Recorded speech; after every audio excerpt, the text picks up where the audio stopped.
इसी क्रम में छत्तीसगढ़ में पहली बार एक जमाखोर पर बड़ी कार्रवाई हुई है। छत्तीसगढ़ के महासमुंद जिले में भारी मात्रा में प्रतिबंधित गुटखे पर कार्रवाई हुई। महासमुंद जिले के बसना पुलिस को बड़ी सफलता हाथ लगी है। पुलिस ने 50 लाख रुपए का प्रतिबंधित गुटखा जब्त किया। महासमुंद पुलिस को मुखबिर से सूचना मिली थी कि हेपकाटा स्थित एक गोदाम में आरोपी व्यापारी पुरंदर पटेल ने भारी मात्रा में गुटखा छुपाकर रखा, जिस पर तत्काल कार्रवाई करते हुए पुलिस ने दबिश दी और भारी मात्रा में राष्ट्रीय ब्लैक लेबल तंबाकू तीर्थराज नामक मादक पदार्थ को जब्त किया है। लॉकडाउन और दुकान बंद होने के चलते व्यापारी अपने सामानों को छिपाकर रख रहे हैं और ज्यादा कीमत पर बेचकर मुनाफाखोरी करने में लगे हुए हैं।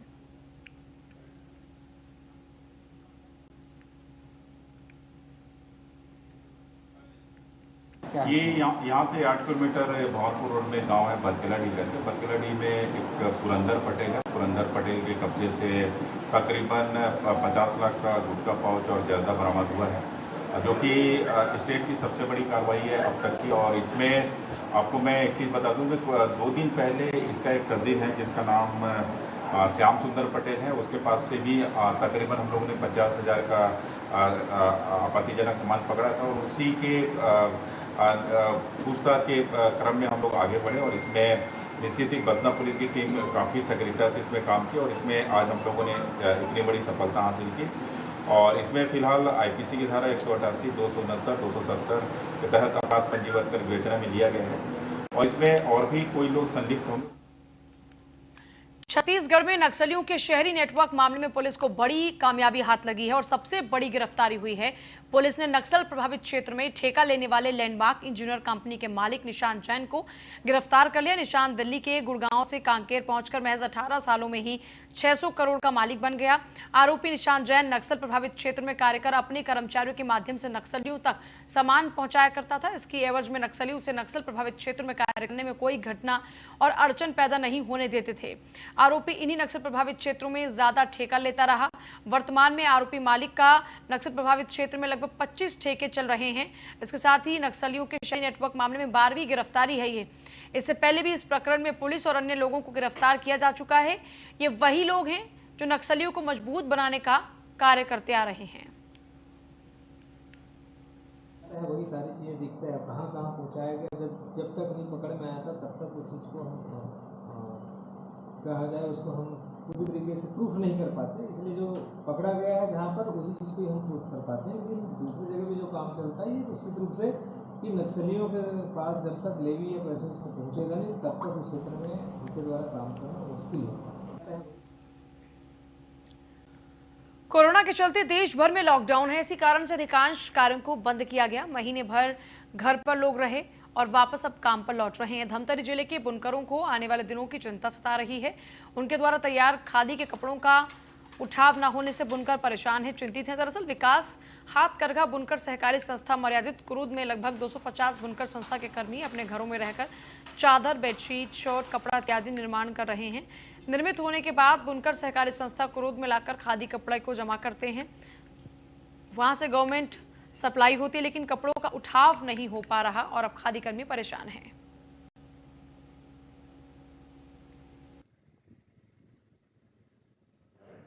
कुरूद में जो बुनकर सोसाइटी है वो बहुत सक्रिय है और विशेष रूप से पिछले 3 महीने पहले हम लोगों का दौरा भी वहाँ पर हुआ था। उसको और सक्रिय बनाने के लिए हम लोग और जद्दोजहद कर रहे हैं और अपेक्स से उनका लगातार माल का उठाव होता है। हम लोग कोशिश कर रहे हैं कि वो मार्केट डिपेंडेंट हो और अपेक्स पे पूरी तरह से डिपेंडेंट ना हो।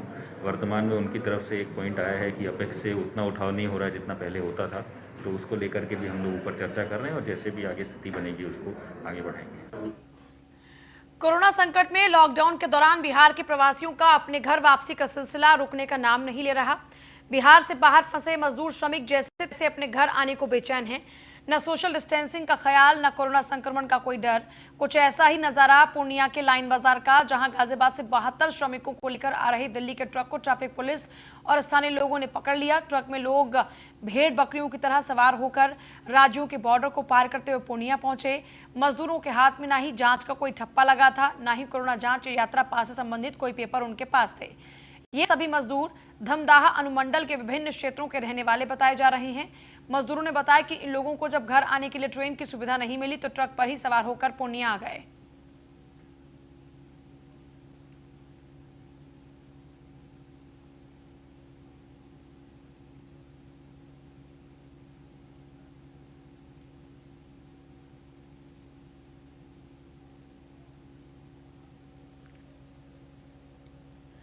बिहार के वैशाली के फतेहपुर फुलवरिया गांव में ऐतिहासिक सरसई पोखर की सरकारी जमीन को कुछ असामाजिक तत्व कब्जा करने की कोशिश में हैं। सरोवर किनारे की जमीन को लोग धार्मिक अनुष्ठान समेत कई त्योहार के लिए उपयोग करते हैं। सरोवर के एक किनारे पर ब्रह्म स्थान है, उसी से सटे स्थान पर मुस्लिम समुदाय के लोग क्लवलाहा होने का दावा करते हैं, जबकि कोरोना को लेकर सभी तरह के काम धाम बंद हैं। लोगों के इकट्ठा होने पर प्रतिबंध लगा दिया गया। लोग अपने आप को घरों में लगातार छुपाए बैठे हैं, लेकिन ऐसे हालात में भी राजापाकर अंचलाधिकारी ने एक पक्षीय कार्रवाई करते हुए सरकारी जमीन की माप शुरू कर दी।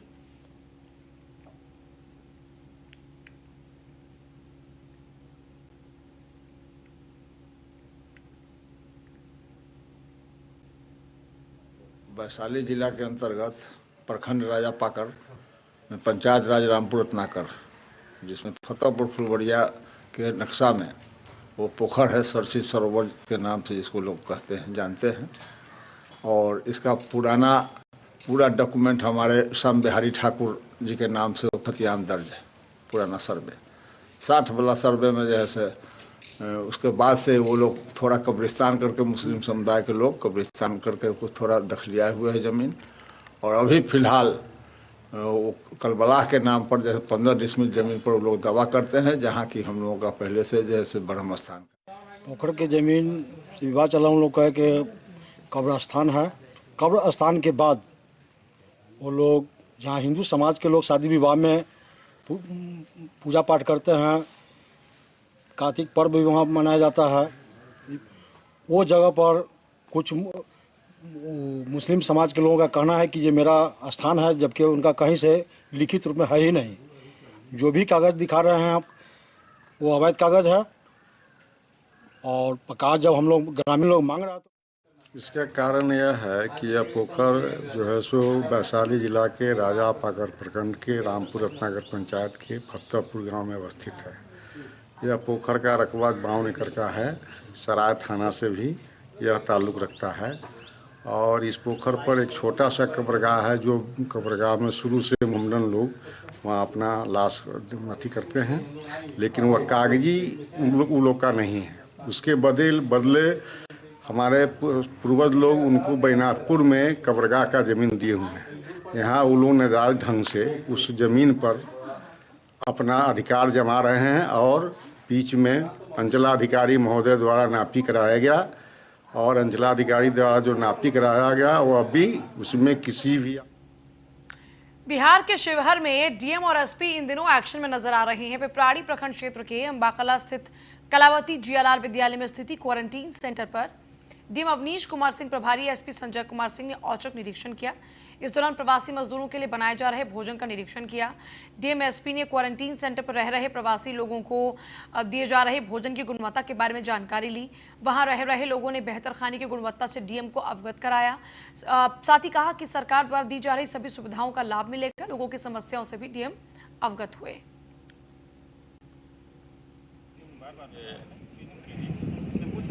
विद्यालय अंबाकला पिपराही स्थित क्वारंटाइन सेंटर का आज हम लोगों के द्वारा एसपी साहब के द्वारा भ्रमण किया गया है।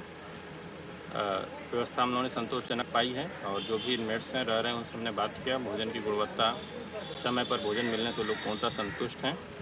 और मेडिकल टीम को हम लोगों ने डिप्लॉय कर दिया है, ताकि जो लोग भी छूट गए हैं तो उनकी स्क्रीनिंग हो सके, रेगुलर स्क्रीनिंग हो सके। और सभी लोगों को हम लोगों ने अवगत करा दिया है कि अपना मोबाइल नंबर, बैंक अकाउंट, आधार, ये सारा डिटेल जो हमारे कर्मी लगे हुए हैं उनको दें, ताकि सरकार के द्वारा जो भी सुविधाएं मिल रही हैं उनको दी जा सके। बाकी यहाँ पर पीए सिस्टम की व्यवस्था है, सीसीटीवी है, और बर्तन इत्यादि दे दिया गया है। इस प्रकार से व्यवस्था संतोषजनक है, और जो भी बाकी चीज़ें हैं उनमें हम लोग सुधार करने का आवश्यक निर्देश प्रखंड स्तरीय पदाधिकारियों को देते हैं। मध्य प्रदेश के भिंड में डीआईजी ने रेत खदानों पर छापेमारी की कार्रवाई की, जिसके बाद 3 थाना प्रभारियों पर गाज करी। अपने अपने थाना क्षेत्र में अवैध उत्खनन रोकने में नाकाम उमरी थाना प्रभारी महेश शर्मा, अमायन थाना प्रभारी जितेंद्र सिंह तोमर और रौन थाना प्रभारी संजीव नयन को निलंबित किया गया। इसके साथ ही सिटी कोतवाली और गोहा थाना प्रभारियों को अलग अलग कारणों से लाइन अटैच किया गया। सभी के खिलाफ जांच प्रस्तावित हुई। डीआईजी राजेश हिंगड़कर ने देर रात छापेमारी कर पनडुब्बियां पकड़ी थी, जो अवैध उत्खनन कर रही थी।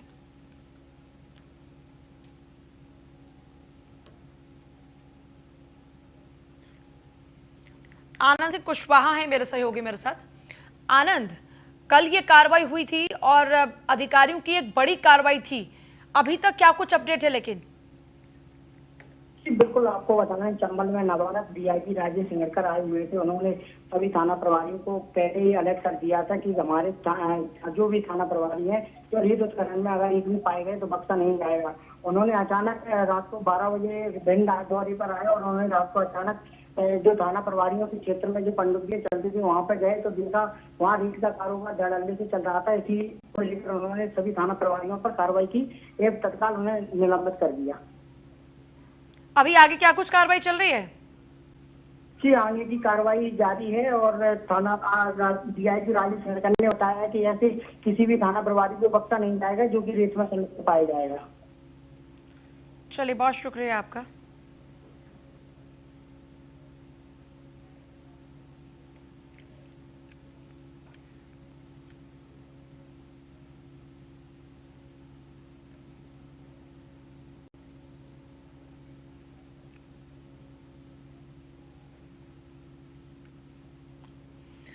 देखिए, वाकई एक बड़ी कार्रवाई थी। मध्य प्रदेश के भिंड में जिस तरीके से उत्खनन का काम चल रहा था, टीम वहां पर पहुंचती है और टीम के पहुंचने के बाद में वहां पर उन पनडुब्बियों को नष्ट किया जाता है। अवैध उत्खनन का कार्य लगातार चल